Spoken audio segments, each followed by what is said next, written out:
E aí, pessoal? Boa noite. Nós vamos dar início a mais um encontro aqui da nossa reciclagem teológica. Ah, hoje olhando para a terceira parte, né, do credo. Deixa eu só eu abrir aqui o mapa mental.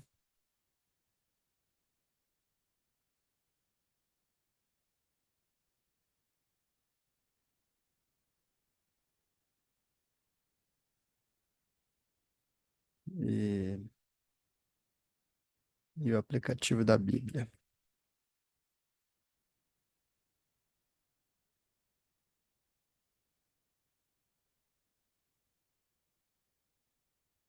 Muito bem. A gente vai fazer uma oração e já começa, tá?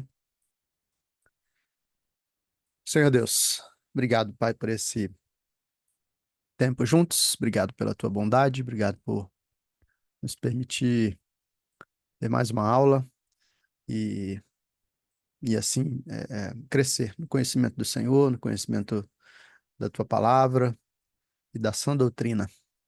Ajuda-nos a assimilar, captar bem e ajuda-nos a perceber o impacto desse tipo de conhecimento para a nossa vida.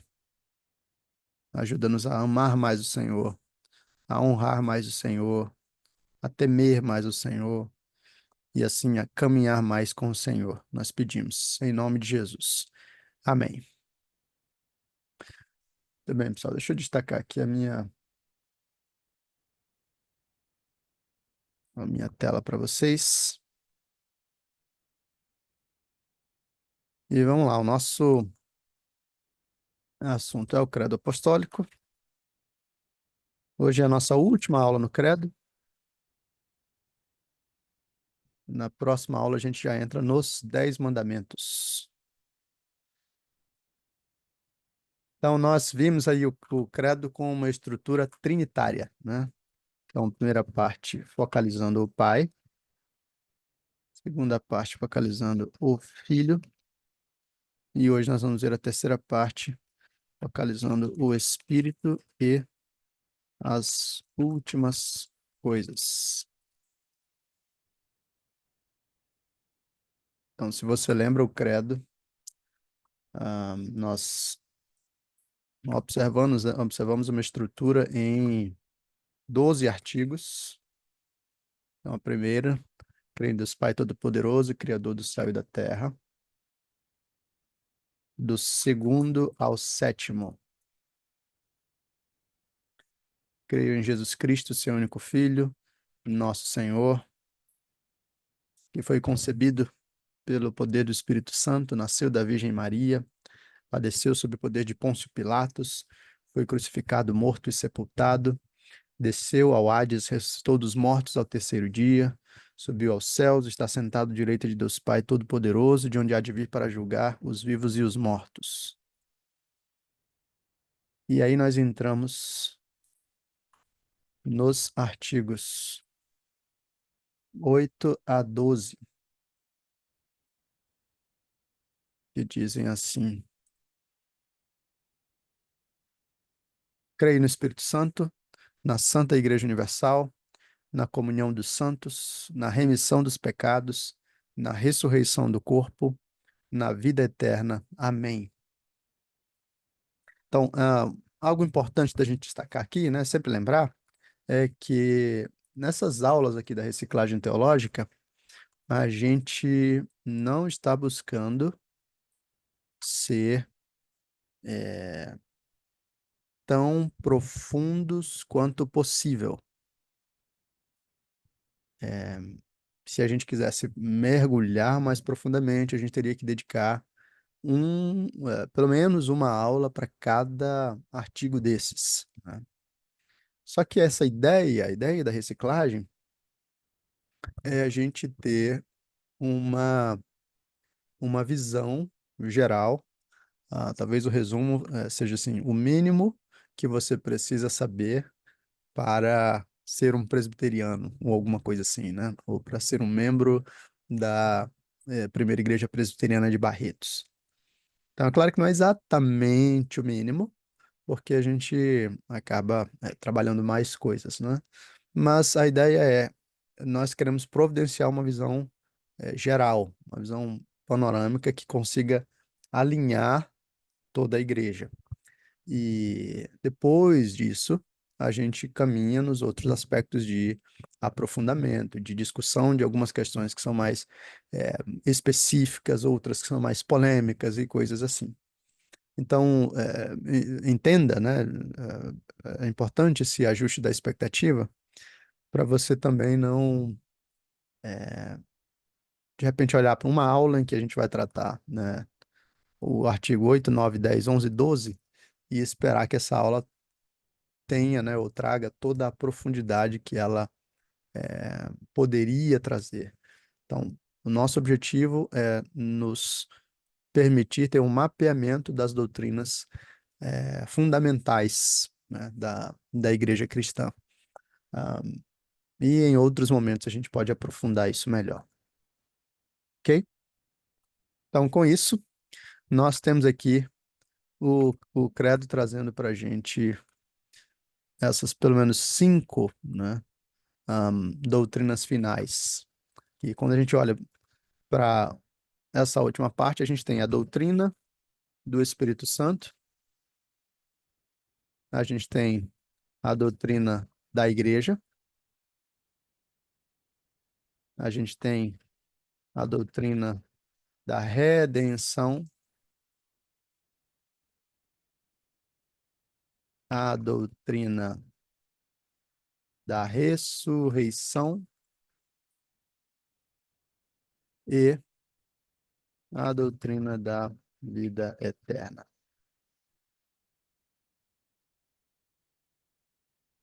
Então, como é que isso é apresentado para nós?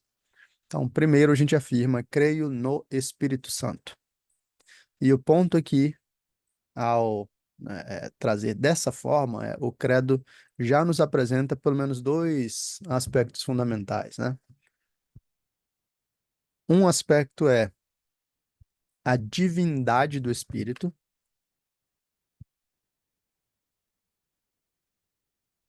e o outro aspecto é a pessoalidade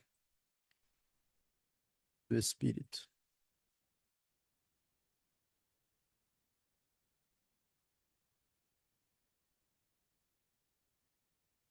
Por que que isso é importante para a gente? Então, vamos começar pela pessoalidade, né? O que que é isso? Com isso, a gente está querendo dizer que o Espírito Santo é uma pessoa.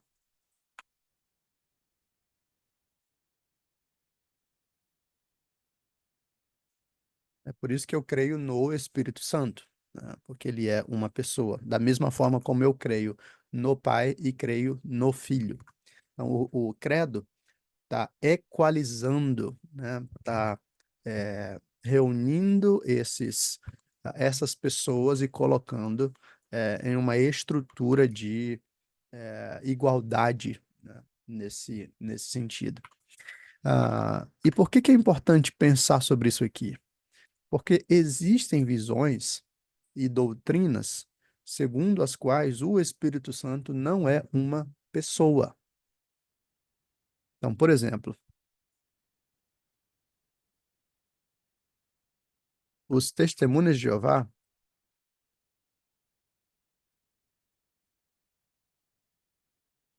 nós já falamos na última aula, que eles não creem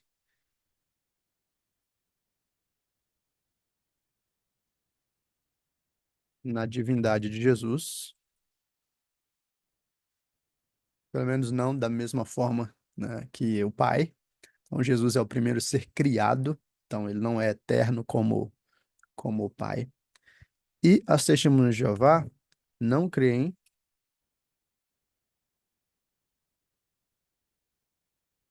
que o Espírito Santo seja uma pessoa.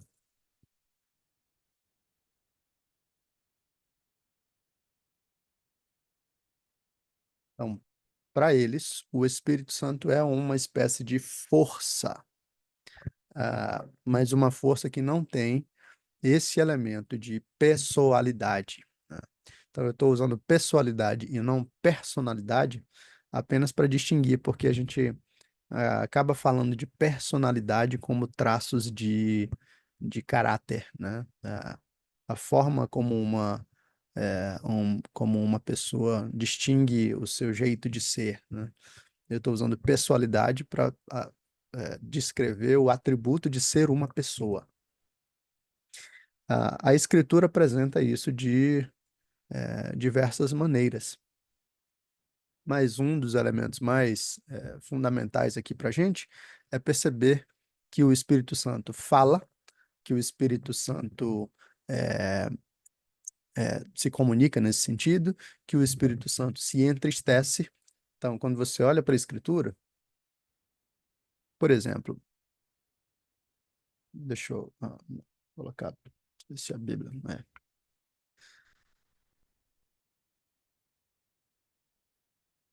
A gente vai ver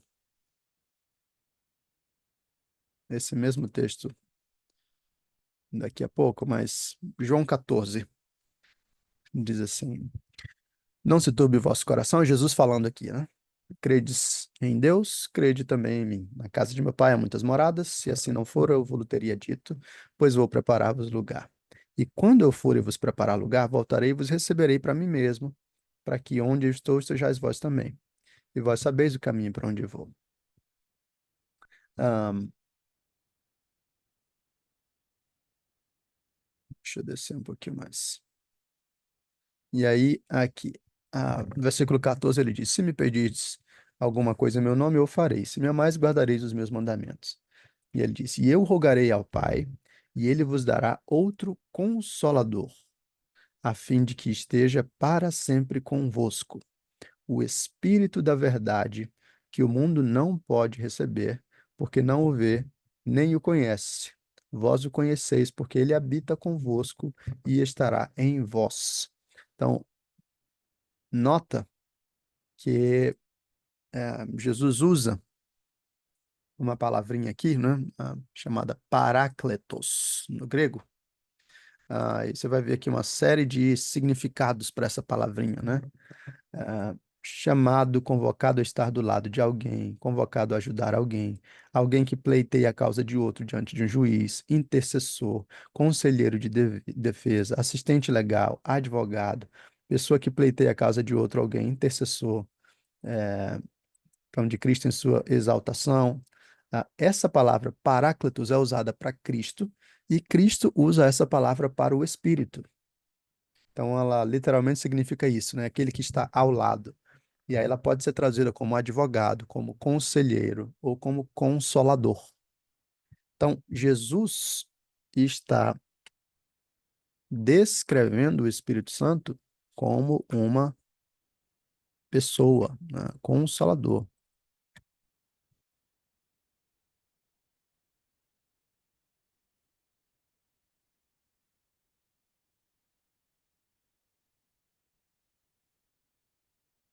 Mais do que isso, em João 16, vamos pular aqui o 15 e vamos para o 16. Ele vai falar do Espírito, e ele diz, versículo 7: Eu vos digo a verdade, convém-vos que eu vá, porque se eu não for, o Consolador não virá para vós outros. A mesma palavrinha, Paráclitos. Se, porém, eu for, eu vou-lo enviarei. Quando ele vier, convencerá o mundo do pecado, da justiça e do juízo. Então, veja, tem um atributo de personalidade ou de pessoalidade aqui, né? É, o Espírito vai convencer.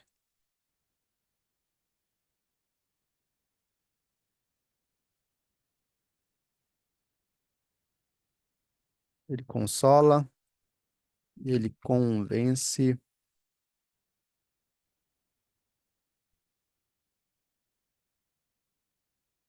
E só mais um exemplo para a gente poder caminhar. Se você lembra de Atos, capítulo 5, você tem aquele episódio de Ananias e Safira. Ah, então, depois vale a pena, né? Para quem não lembra, dá uma olhadinha com calma, mas Ananias e Safira eram um casal na igreja em Jerusalém, a igreja está começando ali, né? E algumas pessoas eram muito generosas, como o próprio Barnabé, vendiam tudo que tinham e colocavam aos pés dos apóstolos para servir, para abençoar a comunidade.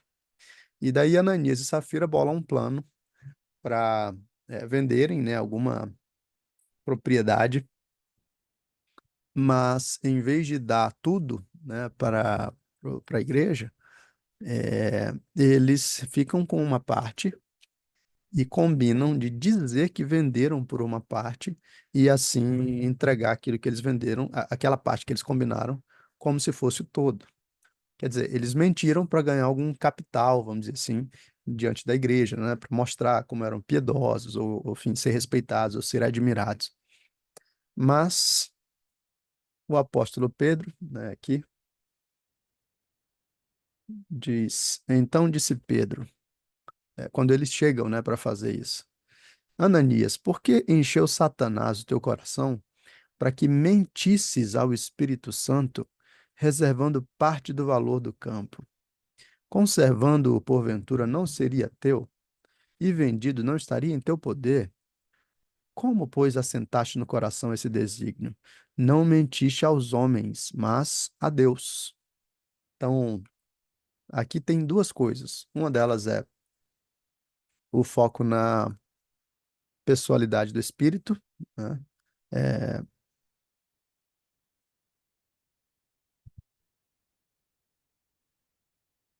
a tentativa de mentir a ele. É claro, né? Pedro usa essa expressão, é, não no sentido de que se pode enganar para Deus, enganar a Deus. Você não pode enganar a Deus, mas você pode mentir no sentido de você não está falando a verdade. Deus sabe qual é a verdade e você não está falando a verdade, né? Então, esse é um elemento. Aliás, eu devia trazer isso tudo para cá. O Espírito Santo é uma pessoa e a divindade do Espírito, o Espírito Santo é Deus. Então, o próprio Pedro diz: vocês não mentiram para homens, né? Vocês mentiram a Deus.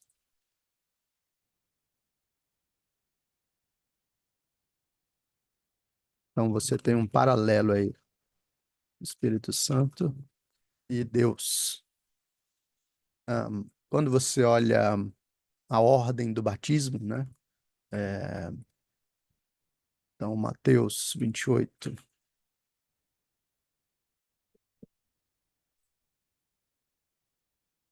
19.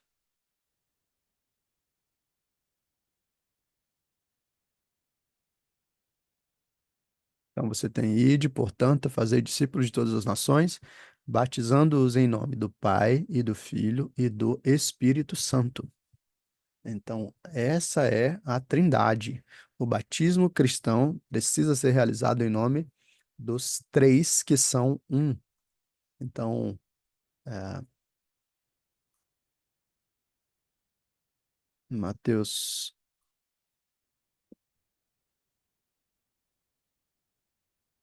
fala da fórmula do batismo, né?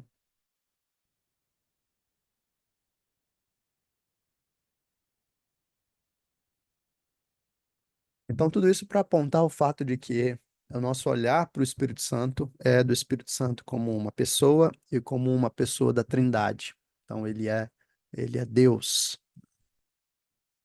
Isso é importante também, porque algumas pessoas falam dos presbiterianos como se eles não tivessem o Espírito ou como se eles não crescem no Espírito.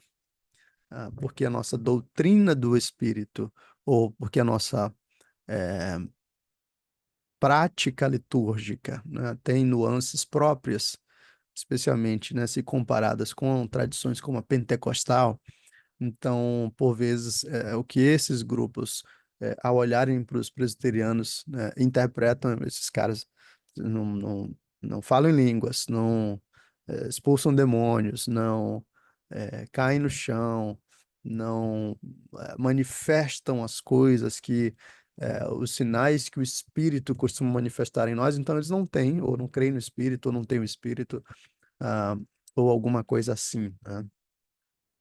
Mas o fato é que a doutrina do Espírito Santo, em grande medida, foi trabalhada pelos teólogos reformados, né? João Calvino era considerado o teólogo do Espírito Santo, né? E, então, o fato de nós termos uma prática no culto, né, que não prioriza, né, ah, o falar em línguas, ou algumas coisas como cair no chão e outras manifestações assim, não significa que nós não creiamos e que não tenhamos o Espírito. Na verdade, nós entendemos que o papel do Espírito é diferente do que essas tradições costumam enfatizar. Então, eu vou também mencionar isso bem rapidamente, né? Então, o ponto aqui é a pessoa do Espírito e a obra do Espírito.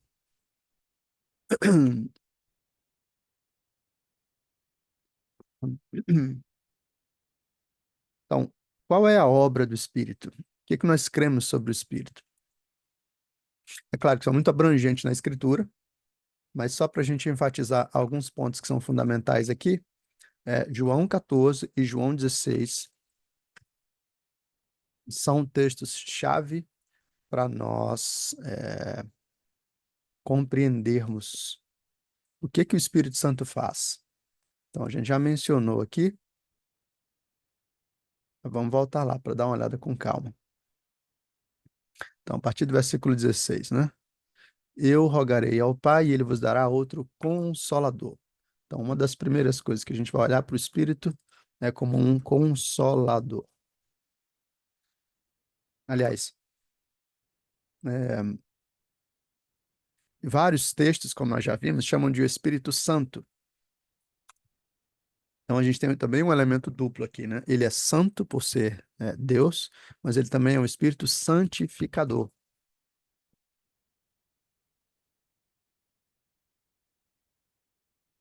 Mas, olhando para João, ele diz assim: o Espírito da verdade, que o mundo não pode receber porque não o vê nem o conhece. Vós o conheceis porque ele habita convosco e estará em vós.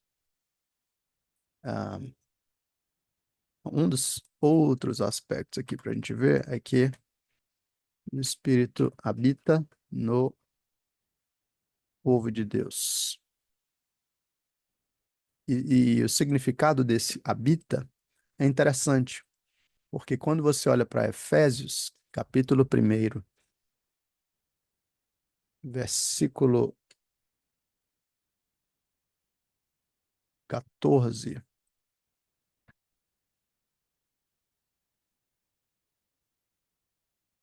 no 13 e 14, ele diz assim, ó, em quem também vós, depois que ouvistes a palavra da verdade, o evangelho da vossa salvação, tendo nele também crido, em Jesus, né? Fostes selados com o Santo Espírito da promessa, o qual é o penhor da nossa herança até o resgate da sua propriedade em louvor da sua glória. Então, o Espírito habita em nós e ele é o penhor da herança, ele é a garantia de que nós chegaremos ao destino que Deus determinou para nós. Vamos voltar lá para João. Então, não vos deixarei órfãos, voltarei para vós outros. Vós outros. Ok. Ah, então, ele apresentou o Espírito como o Consolador e como aquele que habitará. Versículo 25. Isso vos tenho dito, estando ainda convosco. Mas o Consolador, o Espírito Santo, a quem o Pai enviará em meu nome, esse vos ensinará todas as coisas e vos fará lembrar de tudo o que vos tenho dito. Então, volta aqui e você tem o Espírito Santo como aquele que ensina e lembra o ensino de Jesus. Ensinará todas as coisas e vos fará lembrar de tudo o que vos tenho dito. Aliás, é por isso que quando nós lemos a Bíblia, é muito importante fazer isso em oração, porque é o Espírito Santo, nós chamamos isso de a doutrina da iluminação, é o Espírito Santo que abre os nossos olhos para entendermos o que Cristo está falando, né, pela sua palavra. Então, o Espírito é o agente do ensino e da lembrança da doutrina, da palavra de Cristo para nós. Volta lá em João 16, João 14 ainda, né? Ahn, agora a gente vai para o 16. Tenho-vos dito essas coisas para que não vos escandalizeis. Eles vos expulsarão das sinagogas, mas vem a hora em que todo que vos matar julgará com isso tributar culto a Deus. Isso farão porque não conhecem o Pai, nem a mim. Ora, essas coisas vos tenho dito para que, quando a hora chegar, vos recordeis de que eu vou-las disse. Então, Jesus está falando da perseguição que eles sofreriam. Aí, versículo 7. Mas eu vos digo a verdade, convém-vos que eu vá, porque se eu não for, o Consolador não virá para vós outros. Se eu, porém, for, eu vou-lo enviarei. Quando ele vier, convencerá o mundo do pecado, da justiça e do juízo.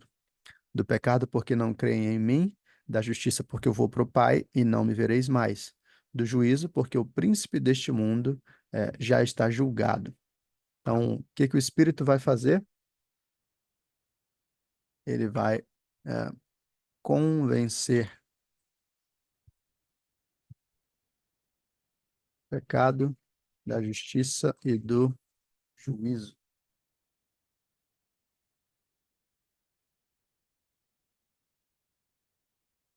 Ahm, por isso, na evangelização, eu não confio fundamentalmente na minha capacidade de falar bem. Eu confio no poder do Espírito de usar a palavra para produzir vida em qualquer pessoa, né? Então, nós, sem Cristo, estamos mortos espiritualmente e Deus produz vida em nós pelo Espírito. O Espírito nos regenera, o Espírito nos convence do pecado, da justiça e do juízo. O Espírito concede fé e arrependimento. E assim a gente experimenta a transformação. Então, é o Espírito que faz isso. Ahn, tenho ainda muito que vos dizer, mas vós não podeis suportar agora. Quando vier, porém, o Espírito da verdade, ele vos guiará a toda a verdade, porque não falará por si mesmo, mas dirá tudo o que tiver ouvido e vos anunciará as coisas que hão de vir. Ele me glorificará, porque há de receber do que é meu e vô-lo há de anunciar. Então, o, tem um teólogo chamado J.I. Packer, né? J.I. Packer. E ele diz: o ministério do Espírito Santo é o ministério do holofote, porque ele aponta os holofotes para Jesus, né? Ele vai guiar a toda a verdade e ele vai glorificar a Cristo. É,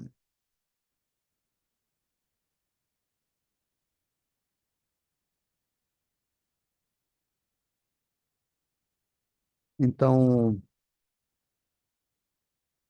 não é errado você cantar, louvar, é,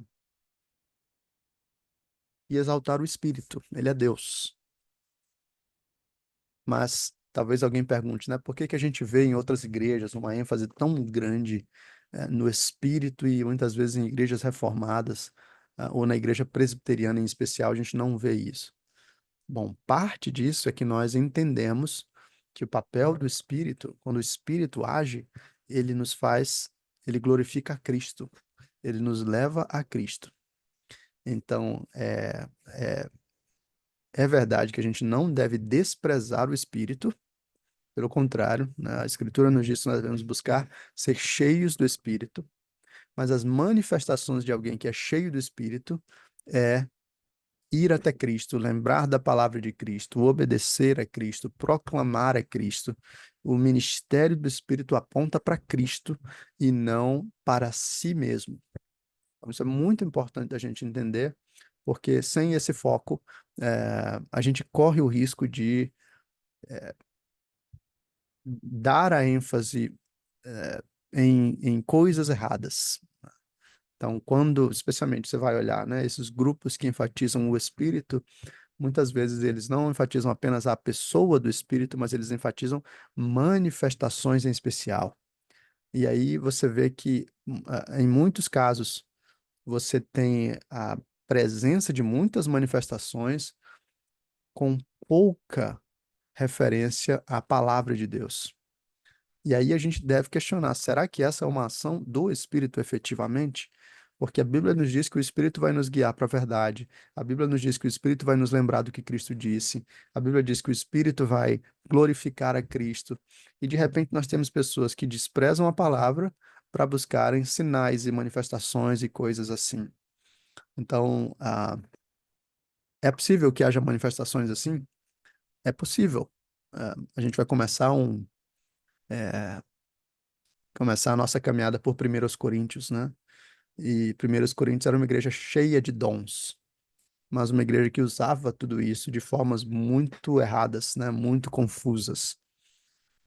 Mas o ponto é que uma igreja que cresce no Espírito, em ser cheia do Espírito, ela vai experimentando essa obra do Espírito que a guia na verdade, que glorifica Cristo, que convence do pecado, da justiça e do juízo, e por aí vai. Então, um outro aspecto aqui, só para destacar rapidamente, é que o Espírito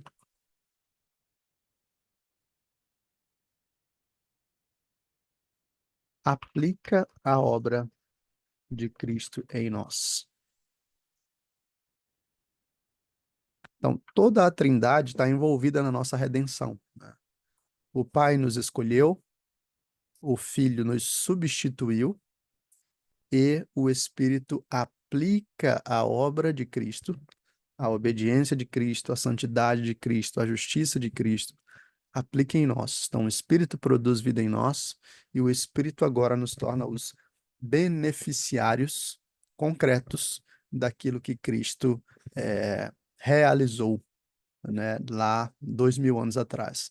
Então, o que que acontece entre o que Cristo fez 2000 anos atrás e o que eu vivo hoje? Cristo viveu a vida perfeita, que eu não consigo viver.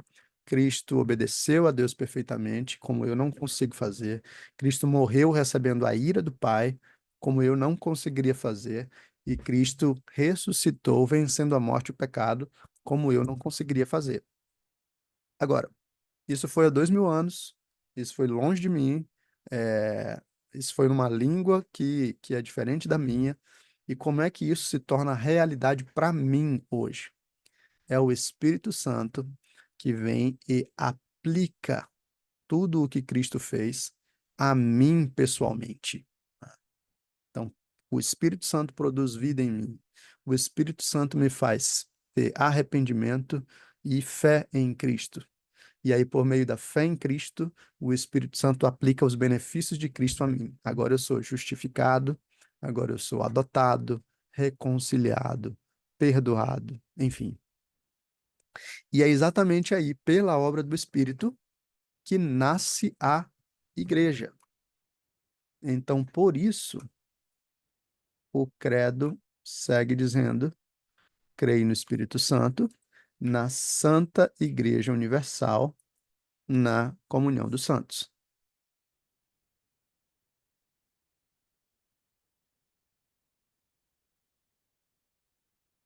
Então, o que que a gente pensa aqui sobre a igreja, né?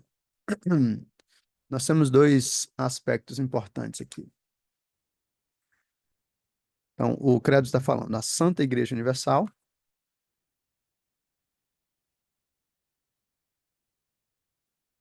e a comunhão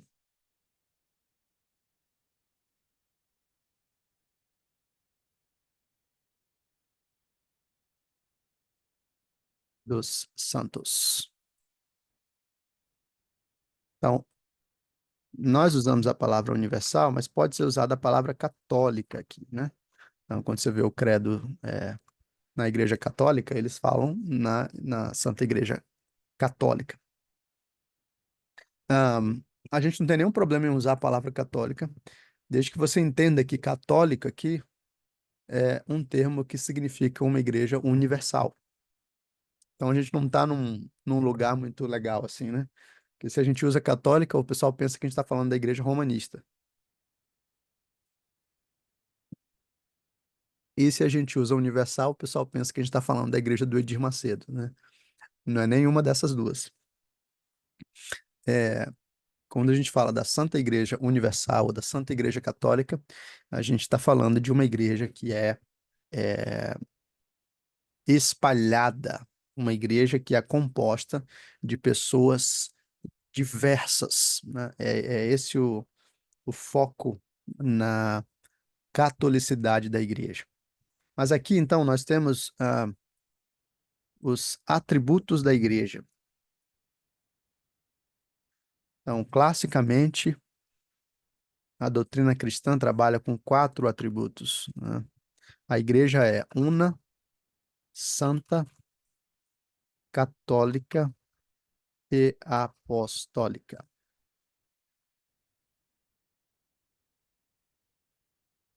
O que que isso significa? Significa que a igreja é uma só. Então, embora nós tenhamos diferentes denominações, a igreja é uma só. Só existe uma igreja. E assim, os protestantes acreditam que existe unidade na diversidade. Então, você vai ver muito dos católicos romanistas, né, romanos, é, um dos argumentos dele contra o protestantismo é a noção de que os protestantes são muito divididos, né? Tem igreja para tudo que é lado, de tudo quanto é jeito, é, e isso manifesta que eles têm eles não, eles têm um caráter, né, de divisão ou algo nesse sentido. Ah, a gente pode responder isso de algumas formas. Uma delas é, nós afirmamos a unidade da igreja. Embora nós entendamos que haja diversidade, em diferentes aspectos secundários, nós entendemos que a igreja é uma só. E por isso, presbiterianos são irmãos dos batistas, irmãos dos assembleanos, irmãos dos metodistas, e enfim, porque a igreja é uma só, no fim das contas. Mas uma outra forma de responder é que muitos dos católicos romanos eh, não percebem o quão dividida é a igreja católica romana. Você tem várias subdivisões que são verdadeiras denominações internas, né? Ah, talvez a única questão seja que eles têm uma espécie de poder centralizador, né? Na figura do Papa. Ah, mas ainda assim você tem muitas correntes, muitas visões muito diferentes e grupos bem divergentes entre si. Então a igreja é una, ela é uma só. Ela também é uma igreja santa, ah, por dois aspectos, porque ela é uma igreja que foi separada, né? Santo traz uma ideia dupla, de separado e purificado.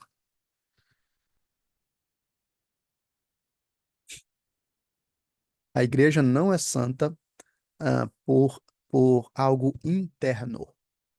Ela é santa por aquilo que Cristo fez. Então, o Senhor a separou para si, e o Senhor a purificou. Então, ela é uma igreja santa. A gente pode falar que a igreja é santa nesse sentido. É, depois a gente vai falar sobre a doutrina da santificação, né? E tem alguns. A gente ouviu até o reverendo Lacerda ministrar, né, no domingo pela manhã, algo sobre isso. Ah, mas esse ponto aí é importante para a gente entender. Santidade, fundamentalmente, tem a ver com a obra de Cristo. Tem uma dimensão de santificação progressiva, em que a gente vai crescendo em santidade, mas, primeiramente, a gente olha para a obra de Cristo em nós, para a obra do Espírito Santificador, e assim a gente vai percebendo como Deus nos separa e nos purifica.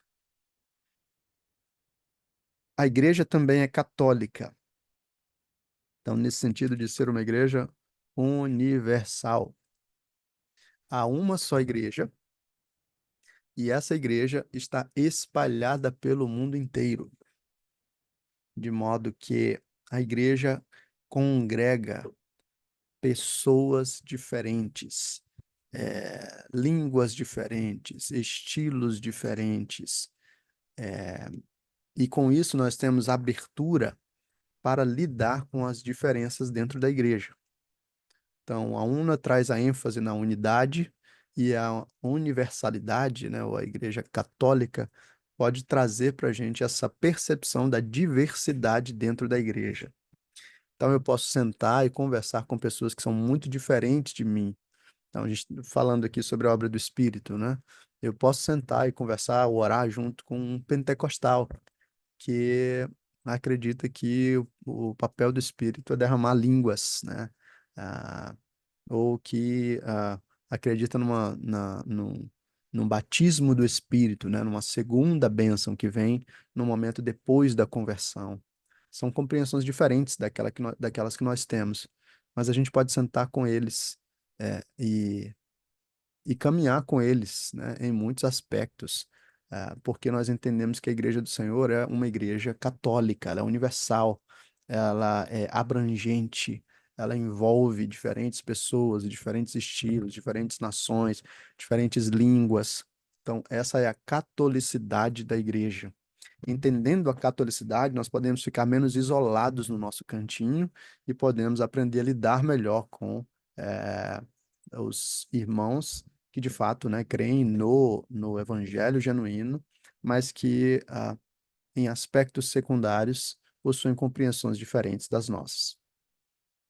E é uma igreja apostólica, porque ela está fundamentada sobre a doutrina dos apóstolos, o fundamento dos apóstolos. Então, a Igreja Católica Romana vai trabalhar isso aqui para falar de uma sucessão apostólica, chegando até o Papa, né? Então, nós não cremos que isso aconteça dessa forma. Nós cremos que os apóstolos deixaram de existir, não existe mais apóstolos. Então, até essas igrejas hoje que dizem que tem o apóstolo tal, nós cremos que são falsos mestres, né? É, a imagem que a Bíblia nos dá, por exemplo, em Efésios 2, é de que a igreja está alicerçada sobre o fundamento dos apóstolos e profetas. E essa imagem é muito ilustrativa, né? Porque o fundamento de uma casa você só lança uma vez. Então, o fundamento é dos apóstolos. Então, Cristo deixou seus apóstolos e a igreja agora está estabelecida sobre essa doutrina dos apóstolos. Os apóstolos escreveram as cartas, né? Os apóstolos deixaram o ensinamento e a igreja agora segue a partir desses homens que foram inspirados pelo Senhor. E nesse sentido, então, é uma igreja apostólica. Mas não há mais apóstolos recebendo revelações e falando em nome de Deus. Agora nós temos pastores e mestres que foram dados para ensinar a doutrina dos apóstolos para a igreja. Mas uma igreja, então, fiel, ela tem que ser apostólica no sentido de que ela precisa guardar a doutrina dos apóstolos. Se essa igreja se afasta do ensinamento do Novo Testamento, essa igreja se afastou do ensino do próprio Cristo, né, no fim das contas. Então, esses são os atributos da igreja, una, santa, católica e apostólica. Nós temos as marcas de uma igreja pura. Isso aqui foi desenvolvido nos primeiros séculos da igreja. Então, você está vendo o credo apostólico que ele já traz, né? Na Santa Igreja Universal. Então, você já tem aqui a una, santa e a católica. Essa marca de apostólica vai ser desenvolvida junto disso tudo, mas talvez não esteja muito explícita ali no credo. Mas a gente tem no período da Reforma uma reflexão sobre as marcas de uma igreja pura.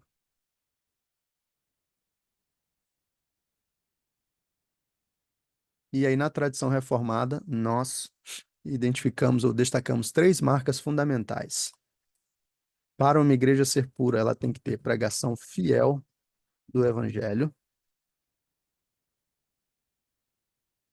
ou seja, a igreja tem que anunciar, pregar a escritura com clareza, com fidelidade, com verdade. Ela precisa, além de uma pregação fiel, ela precisa ter uma administração fiel dos sacramentos. Então, os sacramentos são o batismo e a ceia, né? Então, especialmente no período da Reforma, o contraste ali era com a igreja romanista, e os romanistas têm uma administração dos sacramentos que é muito problemática, para dizer o mínimo, né? Então, por exemplo, com a doutrina da transubstanciação, que é a ideia de que o pão e o vinho se transformam no, no corpo e no sangue de Cristo, a Igreja Católica Romana acredita que está realizando o sacrifício de Cristo novamente a cada Eucaristia. E nós cremos que isso é uma blasfêmia contra o Senhor, porque a Bíblia nos diz que o sacrifício de Cristo foi realizado de uma vez por todas. 1 de Pedro 3,18 afirma isso claramente. Então, se eu repito o sacrifício de Cristo, né, se eu tenho que matá-lo a cada missa, eu estou dizendo que o sacrifício de Cristo não foi suficiente. Estou dizendo que ele não foi único, não foi de uma vez por todas. Ele tem que ser refeito e refeito e refeito. E aí eu estou blasfemando contra o meu Salvador, né? Então, uma igreja pura tem que ter uma administração fiel dos sacramentos. E ela precisa ter uma aplicação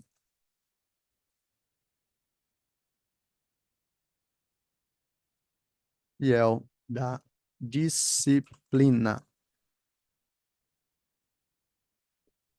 Então, a disciplina eclesiástica é um dos instrumentos para que a igreja seja santificada, purificada. Uma igreja em que todo mundo faz o que quer, vive em pecado e não tem nenhum tipo de disciplina, é uma igreja impura, uma igreja em que o pecado floresce, né? Então, o governo da igreja precisa aplicar a disciplina que nos é ensinada, por exemplo, em Mateus 18. Quando alguém comete um pecado, a pessoa é confrontada, depois se leva testemunhas e é levada para a igreja. E aí, se ela se arrepende, a igreja tem toda a alegria em restabelecer essa pessoa. Mas se ela resiste, então, claro, depois de uma caminhada, né, a pessoa será excluída da igreja ou excomungada da igreja, porque ela escolhe viver como alguém que não faz parte do povo de Deus, né? Então, a disciplina é importante. Bom, esses são aspectos aí para a gente olhar sobre a igreja. Mas tem um outro elemento aí do credo que é muito importante para nós. Ele fala: eu creio na Santa Igreja Universal e na comunhão dos santos. Isso aqui é importante porque é uma das formas de nós percebermos a igreja. Então, numa dimensão horizontal. Então, veja, a Igreja Católica Apostólica Romana, ela vê a igreja muito mais como a mãe dos fiéis. Então, a percepção que ela tem da igreja é uma percepção vertical.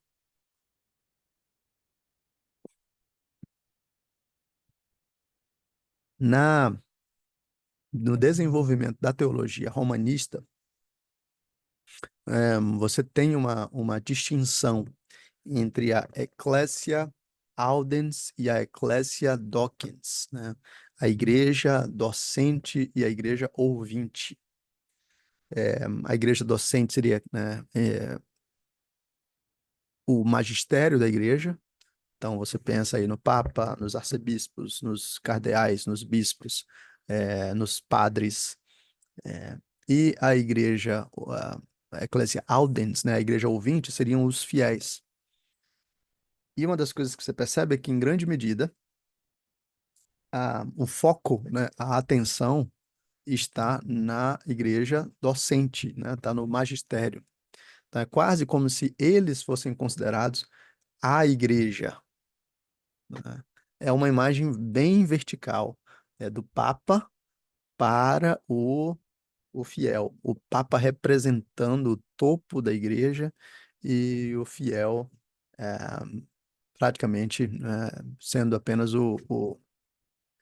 sei lá, o súdito, né? Ou alguma coisa nesse sentido.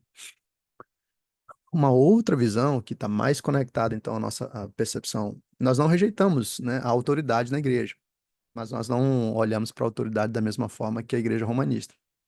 Mas a visão evangélica, a visão protestante, pensa muito mais na igreja como a comunhão dos santos. É uma dimensão muito mais horizontal do que vertical. Então, eu mesmo, eu sou pastor da igreja. Então, eu exerço algum tipo de autoridade. Mas a autoridade que eu tenho sobre a igreja é uma autoridade delegada e é uma autoridade condicional.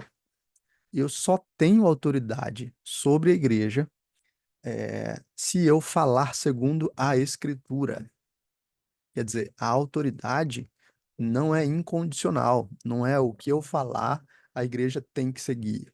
Não, vocês só têm que seguir aquilo que eu falar de acordo com a Escritura. Essa é a chave fundamental, né? Então, a igreja, ela é uma comunhão dos santos. Então, mesmo eu sendo o pastor da igreja, eu não sou melhor do que nenhum dos irmãos. Eu sou uma ovelha de Cristo e estou caminhando com vocês. E tenho os meus pecados e as minhas lutas, e nós, como igreja, precisamos desenvolver ou enfatizar essa dinâmica de vida comunitária.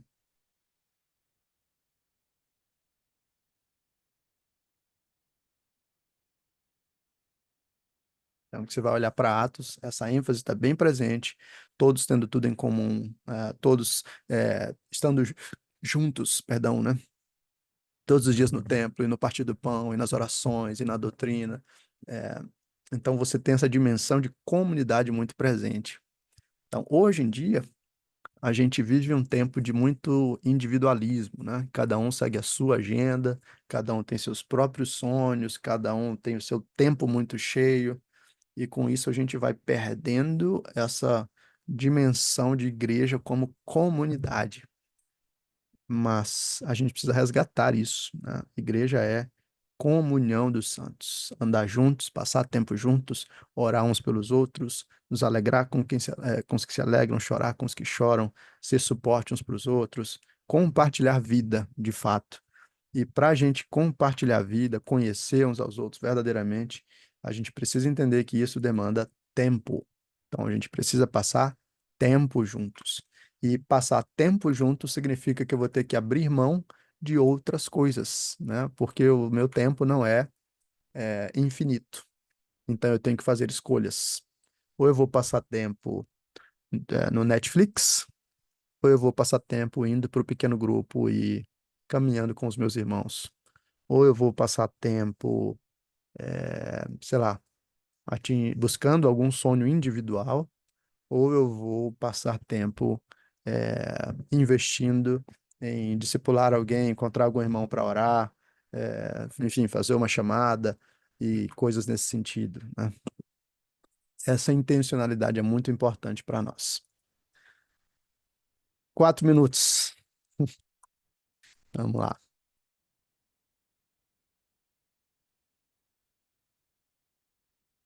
Então, essa é a doutrina da igreja de uma forma geral. A igreja é a comunhão dos santos. Especialmente nessa era de individualismo, é muito importante a gente resgatar esse ensino. Creio na remissão dos pecados, e aqui nós estamos falando basicamente da aplicação da obra a aplicação que o Espírito faz da obra de Cristo, nos conduzindo no perdão.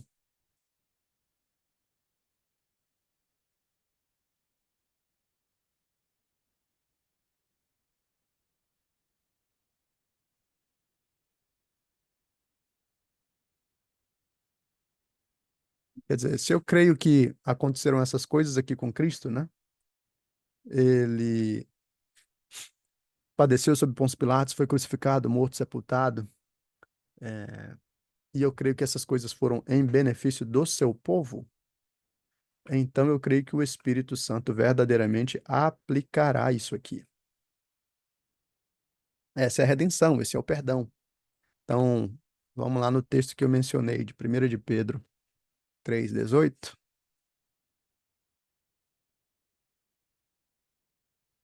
E aqui a Bíblia nos diz: Pois também Cristo morreu uma única vez pelos pecados, o justo pelos injustos, para conduzir-vos a Deus. Quer dizer, a morte de Cristo me conduz a Deus.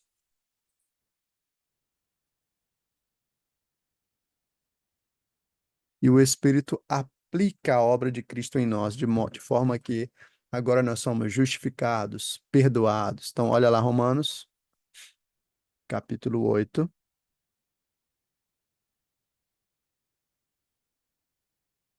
do versículo 28 até o 30.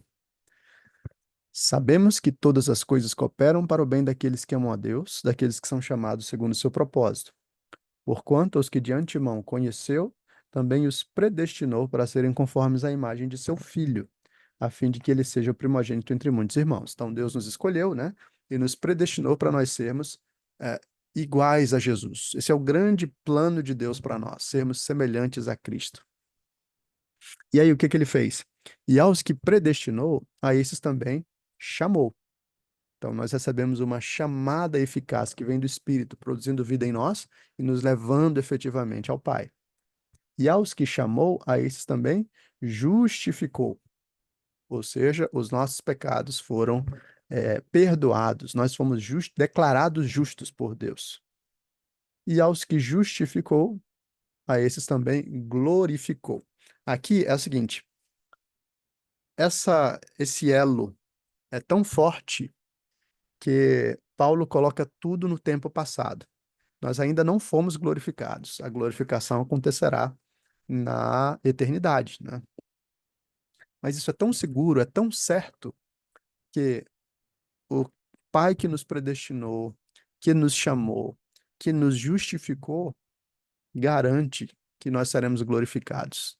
Então, Paulo já coloca tudo aí no passado, como uma coisa certa, né? Então, essa é a redenção, é a remissão dos pecados. Nós temos o nosso problema fundamental, que é o problema do pecado, resolvido por causa de Cristo e pela obra do Espírito. E com isso nós conseguimos vislumbrar o futuro. E agora sim a esperança da eternidade. Então, como é que nós pensamos sobre a eternidade? Duas coisas. Uma delas é, nós cremos na ressurreição do corpo. Então, creio na ressurreição do corpo. Então, o que que é isso? Nós estamos afirmando aqui que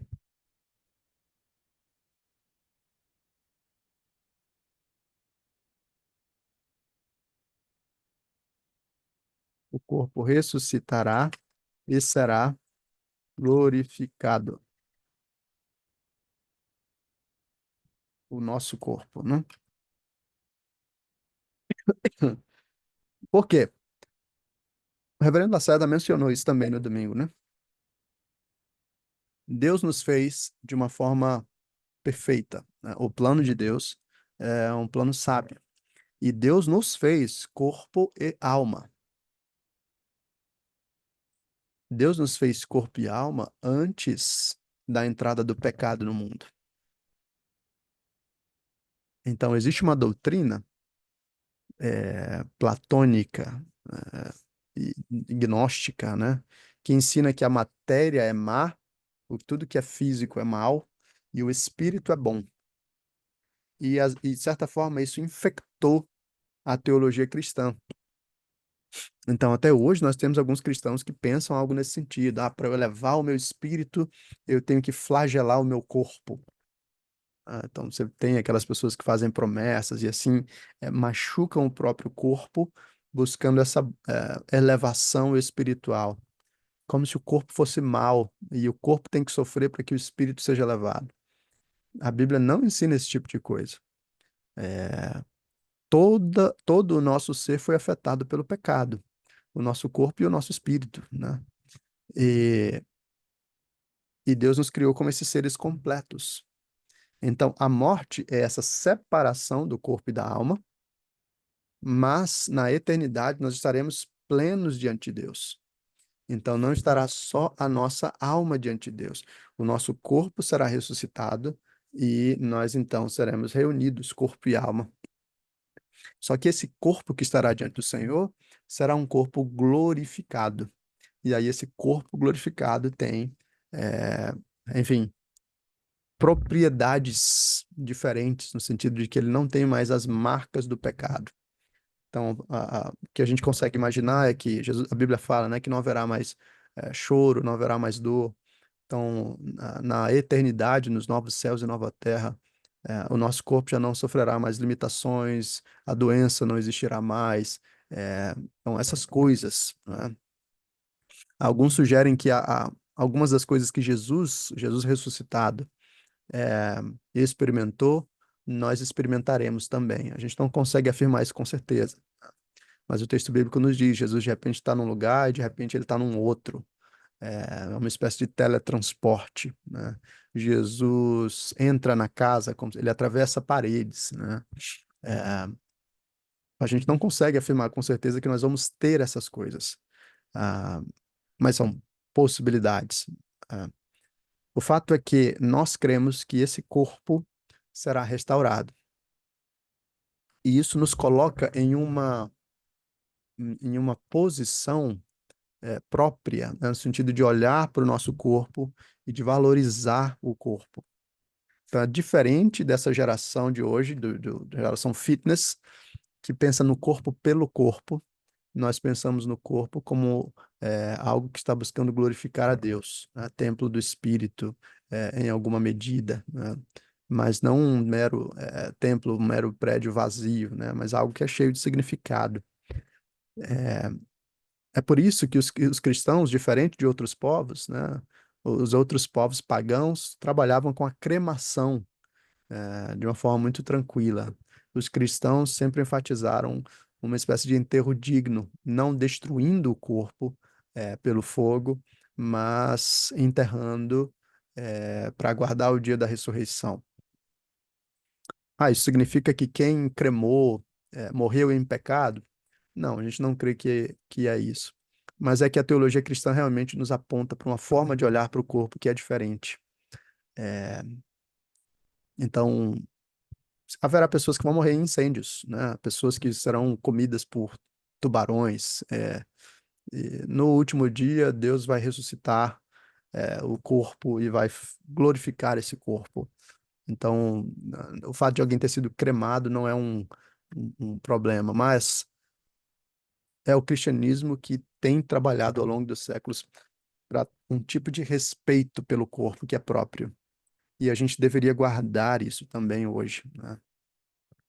Então, até quando a gente pensa sobre tatuagens e outras coisas, tatuagem não é pecado, mas a gente precisa ter uma forma de olhar para o corpo que perceba o seu valor e o seu significado, né, e não trate de qualquer forma, né?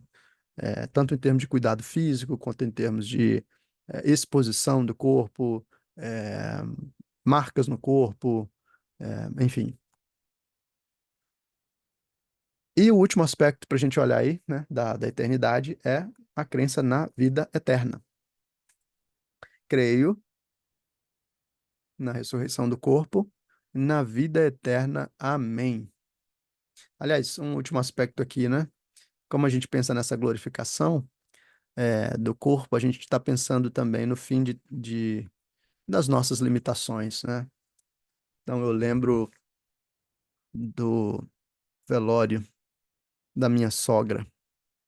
É, ela era uma paciente renal crônica e estava com uns problemas também no coração e teve que fazer uma cirurgia meio que de emergência, mas não aguentou.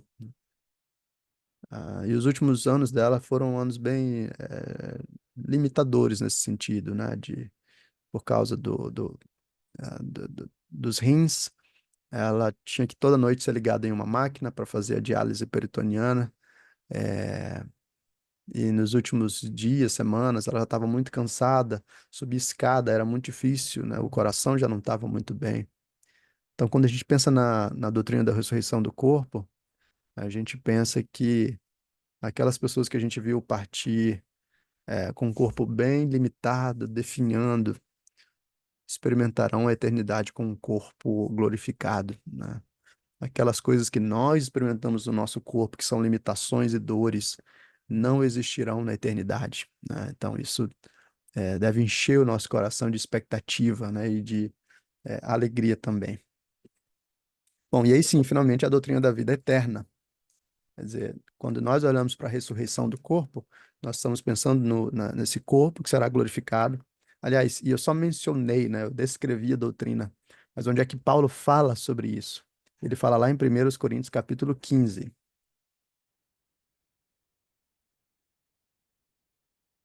Então, ele vai falar sobre a ressurreição, primeiro falando sobre a ressurreição de Cristo, e então ele fala da nossa ressurreição, e aí ele fala sobre a nossa transformação, certo? Então, especialmente a partir do versículo 35, ele vai falar sobre esse corpo glorificado. Então, vale a pena você dar uma olhada depois com mais calma nisso. Deixa eu só anotar aqui.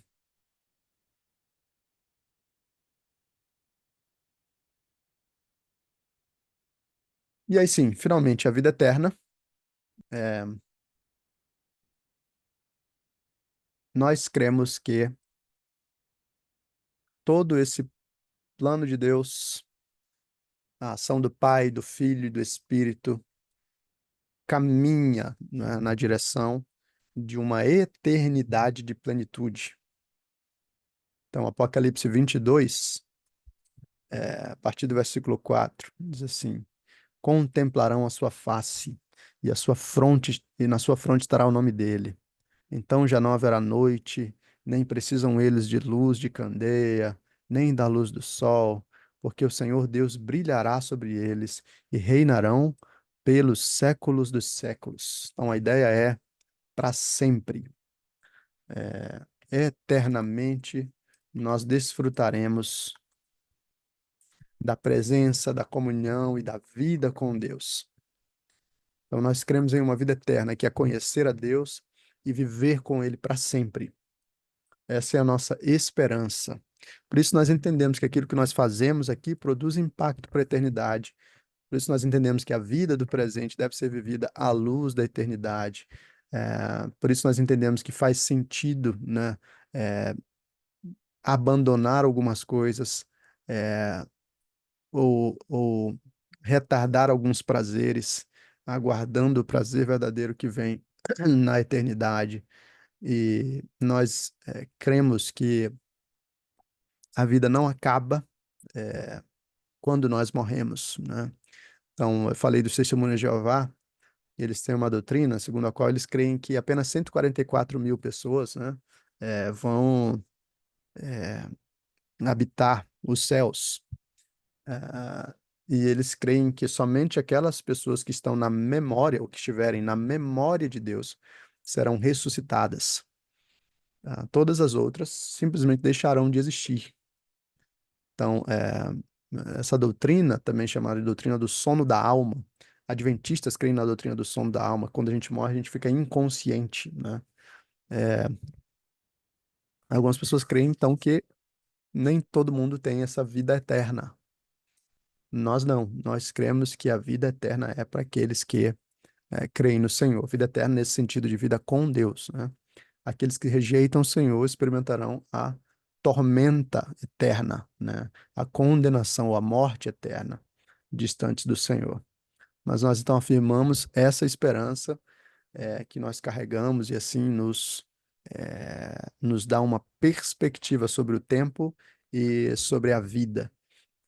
E assim pode reorganizar, de fato, né, o nosso ritmo, reorganizar o nosso foco, reorganizar os nossos planos, olhar para a vida eterna traz sentido, significado para o presente. Então, esse é um resumão, né, da doutrina cristã, como está apresentada no Credo Apostólico. O Pai, o Filho e o Espírito. Então, a partir da nossa próxima aula, a gente já vai entrar nos 10 mandamentos. Agora, nós vamos ficar aí. Deixa eu ver se é isso mesmo. Dia 7 e. Dia 7 já não teria mesmo. No dia 14, eu estarei de férias. Então, eu acredito que será no dia 21. Vamos ver se vai dar certo direitinho no dia 21, a nossa próxima aula. Eu aviso direitinho, tá bom? Mas a gente vai começar agora os 10 mandamentos. O que que eu quero recomendar para vocês? Se ficou alguma dúvida, né, das coisas que a gente trabalhou até aqui, façam contato, mandem mensagens para a gente poder tirar, esclarecer e assim, né, trabalhar tudo direitinho aqui para que vocês tenham uma visão clara, né, para que as coisas sejam bem trabalhadas, tá bom? Mas então esse é o resumo daquilo que a gente precisa crer, as doutrinas básicas. É, não estão todas, por exemplo, a doutrina da Escritura não está presente no Credo Apostólico, e é uma doutrina importante para a gente, mas ela vai entrar nas confissões. Então, nós temos credos e confissões que orientam o que a gente deve crer. Então, a gente está lendo, por exemplo, a Confissão de Fé de Westminster no culto, né? Então, a gente trabalha o credo, que está lá desde o século II, e trabalha a Confissão de Fé de Westminster, que está lá no século XVII. E assim nós temos uma visão abrangente das doutrinas que precisamos crer. Então, depois disso, agora a gente vai para a parte da vontade, olhando agora para os 10 mandamentos, e depois a gente vai para a oração do Senhor. Mas já podem ir lendo os 10 mandamentos, revisando, e a gente vai começar então a entendê-los melhor a partir da próxima aula. Tá bom? Vamos fazer uma oração? Senhor Deus, obrigado, Pai, por mais esse tempo juntos, obrigado por essa aula, obrigado pela tua bondade, que nos concede o teu Espírito Santo para habitar em nós, para produzir vida, arrependimento, para derramar os dons, eh, e assim nos fazer viver a vida da igreja. Obrigado pela igreja, Deus. Santa Igreja Universal, comunhão dos santos. Obrigado porque o Senhor reúne o seu povo nessa comunidade. Obrigado porque nós cremos que essa comunidade é uma comunidade de perdoados. Os nossos pecados foram perdoados. Obrigado porque nós cremos que essa comunidade será ressurreta, nosso corpo ressuscitará e nós viveremos eternamente com o Senhor. Obrigado por essa bendita esperança. Ajude-nos a olhar para isso e assim ajustar os nossos dias, a partir dessas coisas. Ajuda-nos a resgatar alegria, segurança, paz na vida, meditando sobre a profundidade e a beleza dessas verdades. E ajuda-nos a amar mais ao Senhor, à medida em que compreendemos melhor essas coisas. Nós te agradecemos e pedimos a tua bênção, em nome de Jesus. Amém. Boa noite, gente. Boa noite, Júlia, Davi, Miriam. Deus abençoe. Até nossa próxima aula. Tchau, tchau.